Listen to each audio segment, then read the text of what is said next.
নড়াইলসিংহা এলাকায় আধিপত্য বিস্তারের জেরে প্রতিপক্ষের হামলায় ৩ জন নিহত হয়েছেন। সকাল 7:30টার দিকে সদর উপজেলার সিংহা গ্রামে হামলার ঘটনা ঘটে।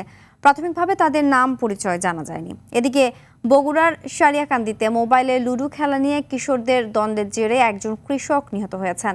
কিশোরদের দ্বন্দ্বে ওই কৃষককে গাছের ডাল দিয়ে উপর্যুপরি আঘাত করে কিশোররা। এতে ঘটনাস্থলেই কৃষকের মৃত্যু হলেও সারিয়াকান্দি থানার ভারপ্রাপ্ত কর্মকর্তা বলছেন, কৃষকের মৃত্যু হয়েছে হার্ট অ্যাটাকে।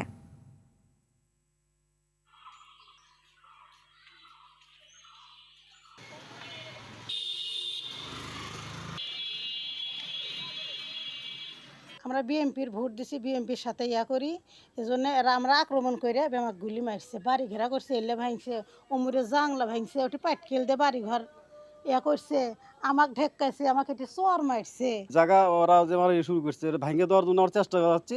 আমার ভাঙ্গে দেওয়ার দিকে লড়িবার তোরা কেটি এ বলে আমার বাড়ি শুদ্ধ ঘিরে ফেলে দেয়, আমাকে মারধর করছে।